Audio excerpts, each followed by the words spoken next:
Fellow Ugandans and friends of Uganda all over the world, my name is Kyagulanyi Ssentamu Robert, also known as Bobby Wine, and today is the 24th of January 2026. It's exactly 8 days since I escaped from my own house following a raid that was carried out by the military and police at my home on the orders of Muhoozi Kainerugaba, Museveni's son, and the Chief of Defense Forces. We had gotten earlier intelligence from our friends within the army that he had issued orders to his men to come and harm me. So when we saw them jumping over our fence on the night of 16th January, I somehow escaped from my home and left. That night they didn't enter into our house, they stopped in the compound. 3 days ago, they once again jumped into our fence, hurled profanities to my wife and threatened to break into my house. That was the second time. Now last night was the third time for them to raid us. They came in hundreds, according to my wife. They broke every door in our house, including those that were not locked. They took away all our documents, from academic documents, land title deeds, and all important documents. They took every gadget, phones, chargers, they took our internet system, they even took all the laptops, including children's school laptops. They also took away our CCTV camera system and destroyed anything that they could destroy, broke glass and cut even our chairs. They put my wife on gunpoint, demanding that she shows them where I was. They even forced her to remove the passwords from her phone and our laptops, but she refused. Well, these and many things that Museveni's regime is doing through his son and his other people are not signs of strength. These are signs of weakness. If Museveni claims that he won the election, why is he panicking? Why is he doing all manner of terrible things? Why is he harassing people? Why is he harassing me and my family? Those are signs of shame. Those are signs of illegitimacy. Now my message to you, fellow Ugandans, I am not in my home because I still want to be able to speak to you like I'm doing. I'm not in my home because my life is threatened. I take this opportunity, first of all, to thank the international community for the voices that they've raised, but to also encourage them to keep an eye on Uganda, especially at this critical time. To you, fellow Ugandans, this is our country. All this is being done to intimidate us. They've abducted two of my deputy presidents, Lina Zedriga and Jole Tukamshaba. We don't know where they are. They've arrested Mwanga Chivumi, my deputy president in charge of Buganda region, and many other comrades to sow fear in us. I encourage you to be strong, to be smart, to be creative. These people are not as strong as they purport, and indeed they are not as smart as they are. They failed to find me for 8 days.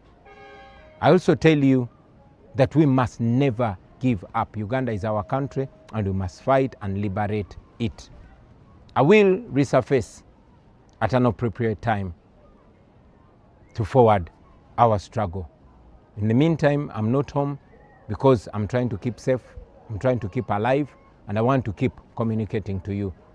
We shall overcome, we shall be free. People power, our power.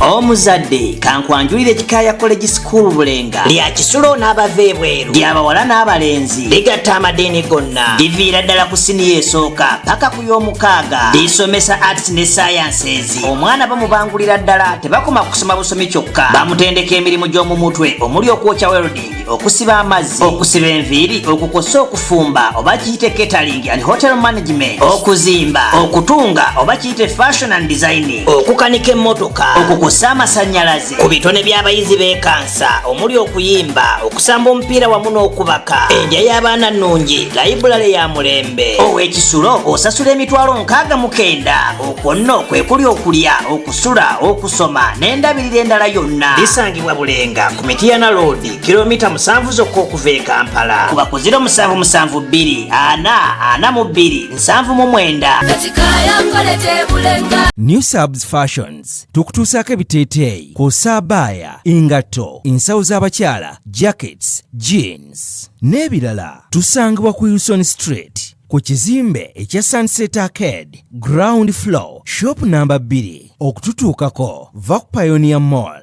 otambule nga dda ku Arua Park, yisa ekizimbe ekya Wilson 1 oyite ku Health Link Pharmacy. Kati awo weekoma yambuka amadaala gakuyingize ku Sunset Arcade. Awo ng'otutuuseeko. Engoye zaffe tuzijja China, Egypt, Vietnam n'amawanga amalala. Omukyala omwambazi omulungi ayambala naffe. Be Easy Hotel and Bar tusangibwa Nsaggo ku lw'Ennakawuka. Ku lw'empeereza ennungi tukola essaawa 24. Tulina ebifo ebisulwamu nga biyonjo, ebiddaabirizibwa buli kadde, ebyemizannyo ng'okulaga omupiira, okuzannya pool n'ebirala. Ebbaala ejjudde obulungi, emmere ekutuukako mangu, paakingi nnungi ate nga security eri gguluggulo. Okubuukinga n'okumanya ebisingawo kuba ku 0790 79 12 04 oba 058 98 77 34. You are not easy when you are not at Be Easy Hotel and Bar. Come and experience the ultimate in comfort, entertainment and security with Be Easy Hotel and Bar, Nsaggo, Nakawuka Road. Tattoo Collections tuliwo ku lw'endabika ennungi. Ogenda mu ofiisi, olina mbaga oba owujjaddemu ewaka. Tulina ebiteeteeyi ebika byonna mu sayizi zonna. Office dresses, shift pants, party dresses ne casual. Ate mu abambazi b'empale oyagala blouse, sikaati, nammwe tetubeerabidde. Tulina blazers, ensawo z'abakyala ebika byonna n'engatto. Tattoo Collections tulina ebyokwebika ng'amasuuka, duvet covers, zitawel, throw-ons n'ebirala bingi. Ate mu abakyala tulina ebyokwewunda byammwe nga earrings.